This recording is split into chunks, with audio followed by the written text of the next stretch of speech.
Hello साथियों, मैं सौरभ कुमार सिंह और लगातार शिक्षक बहाली के मुद्दे पर आपके बीच हम आ रहे हैं। और जितने भी समस्याएं हैं, आपको बता दें कि शिक्षक बहाली में जो प्रमुख मुद्दा है वो है सप्लीमेंट्री रिजल्ट को लेकर। जैसा कि साथियों पता है कि इसी सिलसिले में आज एक महत्वपूर्ण बैठक बुलाई गई है गांधी मूर्ति गांधी मैदान के पास। इसलिए सभी साथियों से आग्रह है कि आप भारी से भारी संख्या में मौजूद हों, ताकि जो छात्रों की समस्या है, जो सप्लीमेंट्री रिजल्ट को जो लेकर जो चीज़ें बताई जा रही है आयोग की तरफ से, बीपीएससी चेयरमैन की तरफ से, शिक्षा विभाग की तरफ से, कितनी रिक्ति आई है, कितनी रिक्ति आने वाली है या नहीं होगा, सब चीज़ों पर हम अपडेट देंगे। और सारी बैठक से तय होगा कि आगे की रणनीति क्या बनेगी। क्या हम लोग को कोर्ट कचहरी जाना चाहिए या हम लोगों को प्रोटेस्ट के माध्यम से सरकार तक अपनी बातें पहुंचानी चाहिए। तो साथियों, आपका इस बैठक में आना जरूरी है, इसलिए प्लीज़ आप इस बैठक में आइए। और कई साथी ऐसे हैं जो प्रयागराज, दिल्ली आदि जगहों से फ़ोन कर रहे हैं कि हम आ रहे हैं। तो उम्मीद करते हैं कि सारे लोग साथी जो है लगभग 10 बजे, साढ़े 10 बजे तक आ जाएंगे, क्योंकि जब संख्या रहेगी तो फिर उसके बाद बैठक होगी और आगे की भी बैठक। कई लोग बता रहे थे कि मेरी परीक्षाएं चल रही है, हम आज नहीं आ पाएंगे, आगे की बैठक रखिए। तो फिर आगे भी बैठक बुलाई जाएगी। लेकिन अभी आज जो बैठक होगी उसमें काफ़ी चीज़ें ऐसे निकल कर आएगी कि आगे के जो रणनीति है, आगे के जो तौर तरीके हैं, उस पर किस तरह के बदलाव होंगे या होने वाले हैं। तो सारी चीज़ों पर आपको हम बता दें कि सप्लीमेंट्री रिजल्ट को लेकर जो चेयरमैन सर कह रहे थे कि 4500-4600 ही रिजल्ट देने की बात, अगर 4500-4600 रिजल्ट देना रहता है उनको तो दे दिए रहते। तो जाहिर सी बात है कि जो नियोजित शिक्षक हैं उनकी लास्ट तारीख जो थी 7 दिसंबर थी ज्वाइन करने की, वो ज्वाइन नहीं कर ली है। तो अब किसी भी पद पर, किसी भी सीटों पर जो 1 to 5 है या 8, 9, 10th, 11th, यानी प्राथमिक से लेकर उच्चतर माध्यमिक तक किसी भी सीटों पर कोई भी अभ्यर्थी दावा नहीं कर सकते हैं। रही बात कि जिला शिक्षा पदाधिकारी से मिलने की बात है, तो इन सारी चीज़ों पर आपको शिक्षा विभाग ने और बीपीएससी ने अपडेट कर दिया है। तो अब आप देखेंगे कि कितनी चीज़ें बदल रही है। सेकेंड फेज की बहाली में भी देखेंगे, जैसे ही परीक्षा समाप्त हुई, आप बता सकते हैं कि आंसर की जो है वो जारी हो गया है, यानी प्रोविजनल आंसर की। तो निश्चित रूप से उसमें जो ऑब्जेक्शन होंगे अभ्यर्थी डालेंगे और अपनी अपनी चीज़ें समस्या के तहत, और जो भी चीज़ें होंगी फिर फाइनल आंसर की और रिजल्ट के साथ आएगा। तो आप समझ सकते हैं कि सेकेंड फेज की बहाली की प्रक्रिया बहुत तेज़ी से बढ़ रही है। और जो पेपर के माध्यम से, काफ़ी सूत्र के माध्यम से पता चल रहा है कि 15 जनवरी तक रिजल्ट निकालने की प्रक्रिया में बिहार सरकार, बीपीएससी, शिक्षा विभाग है। साथियों, तो हम लोगों को बात करनी है कि सप्लीमेंट्री रिजल्ट को लेकर किस तरह के प्रावधान है। क्या सप्लीमेंट्री रिजल्ट क्या 4500-4600 पर ही आएगा या आगे की चीज़ें होगी। जो चीज़ें कहा जाए कि 4700-4800 या 5000 या 5500, लेकिन मुझे लगता है कि सीटों की संख्या निश्चित रूप से बढ़ाई जाएगी और सीट बढ़ेगा भी। आपको सबको पता है कि 28,000 से ज़्यादा पद खाली हैं। और जो बातें चेयरमैन बीपीएससी प्रेस के माध्यम से बता रहे थे कि वेटिंग लिस्ट का प्रावधान नहीं है, तो वेटिंग लिस्ट का प्रावधान नहीं है तो आप एक बार सरकार से बात करें, बिहार सरकार से बात करके बताएं कि वेटिंग लिस्ट का प्रावधान नहीं है। तो वेटिंग लिस्ट का प्रावधान करने के लिए ऐसा तो कोई नहीं है कि संविधान में कई संशोधन होते हैं, बिहार सरकार से भी कई ऐसे मंजूरी कैबिनेट की मिलती है जो गैर संवैधानिक तो नहीं होता है, तो उसको मंजूरी मिलती है। तो वेटिंग लिस्ट का प्रावधान नहीं, तो सप्लीमेंट्री रिजल्ट का तो प्रावधान है। तो फिर सीटों के लेकर जो आप कह रहे थे कि 1,10,000 जो प्रोविजनली रूप से जो दिए हैं, उसमें 10,000 लोग तो डॉक्यूमेंट का वेरिफिकेशन भी नहीं कराए हैं, तो उस पर तो किसी का अधिकार नहीं है। उस पर तो सीधे सीधे कहा जाए कि सप्लीमेंट्री रिजल्ट निकालना चाहिए आपको।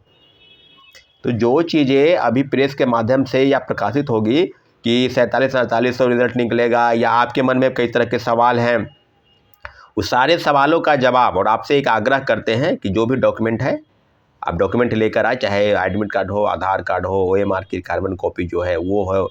तो सारी चीज़ों पर आपको हम अपडेट दे दें। और सब चीज़ों पर आपके मन में, कई लोगों के अभ्यर्थी के मन में है डेट ऑफ बर्थ को लेकर वो छट गए हैं, कई अभ्यर्थी उतना ही कट ऑफ है इसके बावजूद भी छट गए हैं, या कट ऑफ से 1 नंबर 2 नंबर थे। तो मुझे लगता है कि जब सीटों की संख्या बढ़ेगी तो कट ऑफ मार्क्स जो है थोड़ा नीचे आएगा। और उम्मीद करते हैं कि सारी चीज़ों पर अपडेट आज क्लियर हो जाएगी। अब जो सीटें खाली हो रही है कि कई लोग नौकरी छोड़ रहे हैं, अब उन पर क्या सप्लीमेंट्री रिजल्ट का अधिकार नहीं है। लगभग 150-200 लोग नौकरी छोड़ चुके हैं और कई लोग छोड़ने वाले हैं, जिसमें उत्तर प्रदेश या किसी अन्य राज्य के अभ्यर्थी ज़्यादा हैं, शिक्षक अभ्यर्थी। अब आप समझ सकते हैं कि सब चीज़ों पर किस किस तरह की चीज़ें। कई लोग ऐसे हैं, जैसे चेयरमैन सर कह रहे थे कि ड्रॉप आउट वाले को बाहर करेंगे, मल्टीपल रिजल्ट वाले को बाहर करेंगे। तो कई चीज़ें हैं। अगर बात में अगर सब चीज़ों पर अगर आप गौर करेंगे तो इतना ज़रूर है कि सप्लीमेंट्री रिजल्ट को लेकर आप जो बात बता रहे हैं उसमें किसी भी छात्र अभ्यर्थी को, शिक्षक अभ्यर्थी को आपकी बातों पर अब भरोसा नहीं रहा, क्योंकि आप चेयरमैन होते हुए काफ़ी चीज़ों को बदलना चाहते हैं। शिक्षा विभाग से क्या बातचीत आपकी चली, या क्या आगे होगी। तो सब चीज़ों पर इतना ज़रूर है कि बीपीएससी रिजल्ट, सप्लीमेंट्री रिजल्ट को लेकर आज की बैठक बहुत बहुत महत्वपूर्ण है। फिर आगे की जो बैठक होगी, कई छात्रों की परीक्षाएं हैं, परीक्षाएं में शामिल हो रहे हैं, तो ठीक है परीक्षा में आप शामिल होइए, लेकिन आगे की जो बैठक होगी उस बैठक के माध्यम से भी, लेकिन आज बैठक होना है और कई साथी अभ्यर्थी आ रहे हैं बैठक में। अब जो चीज़ें हैं कि क्या आगे की चीज़ों पर क्या होगा, आगे की चीज़ों पर इतना ज़रूर है कि बीपीएससी की तरफ से जो भी सूचनाएं दी जा रही है वो काफ़ी तेज़ी से बढ़ रही है। तो सप्लीमेंट्री रिजल्ट को लेकर हम लोगों को भी काफ़ी तेज़ी से काम करने की ज़रूरत है। अगर कोर्ट के माध्यम से अगर पिटीशनर बनना है या पिटीशन फाइल करेंगे, तो सारी चीज़ों पर छात्र अभ्यर्थी के एकजुटता और एक तरह का चीज़ें, अगर आपके मन में कई सवाल है, प्रोटेस्ट को ही बेस्ट माध्यम हम मानते हैं, लेकिन उसके लिए काफ़ी संख्या में अभ्यर्थी का होना ज़रूरी है। अगर आप 100 और 150 आते हैं तो उससे प्रोटेस्ट नहीं हो सकता है। हाँ, एक नारा, एक विरोध, एक प्रदर्शन तो हो सकता है, पर प्रोटेस्ट का मतलब हुआ कि 1000-2000 की संख्या में अगर आप आते हैं तो निश्चित रूप से प्रोटेस्ट होगा साथियों। लेकिन सप्लीमेंट्री रिजल्ट को लेकर काफ़ी गहमा-गहमी है छात्रों अभ्यर्थियों के मन में, और बीपीएससी चेयरमैन ने भी अवगत कराया कि सप्लीमेंट्री रिजल्ट देंगे। प्रायोरिटी की बात करें कि इसमें प्रायोरिटी नहीं है मेरी, लेकिन सप्लीमेंट्री रिजल्ट की सीटों की संख्या निश्चित रूप से बढ़ेगी साथियों। इसके लिए आज की बैठक में आना आपका बहुत ज़रूरी है। धन्यवाद साथियों। और जो चीज़ें बीएड के लिए सरकार की तरफ से गाइडलाइन आया है कि 22,000 से ज़्यादा शिक्षकों को बाहर किया जाएगा, तो बिहार सरकार की तरफ से एक निश्चित रूप से कि पिटीशन सुप्रीम कोर्ट में फाइल जरूर होना चाहिए, क्योंकि 22,000 ही नहीं, लगभग अगर कहा जाए तो 7, 8, 10 परिवार, 10 लोग एक नौकरी पर डिपेंड होते हैं। तो मुझे लगता है कि आप समझ सकते हैं कि सीधे सीधे अगर कहा जाए तो लगभग 2 लाख 2.5 लाख लोगों की भविष्य का सवाल है। और निश्चित रूप से बिहार सरकार को बीएड मामले में 1 to 5 में जो प्राथमिक शिक्षक, नियोजित शिक्षक जो वर्षों से विभिन्न स्कूलों में अध्यापन करा रहे हैं, उनको नौकरी का रास्ता बाहर कर दिया गया है माननीय उच्च न्यायालय के फैसले के बाद। तो बिहार सरकार को कहीं ना कहीं एक फैसला जरूर लेना चाहिए उनके लिए। और जो चीज़ें हैं, क्योंकि नियोजित पहले से नौकरी कर रहे हैं, नियोजित वाले को राज्यकर्मी का दर्जा अभी तक नहीं मिला है, उसकी भी मांग काफ़ी बढ़ रही है, वो भी चीज़ें उनको लागू करना चाहिए। काफ़ी चीज़ें हैं जिस पर सरकार को गंभीरता से सवाल करना है, सरकार को गंभीरता से सोचने की ज़रूरत है साथियों।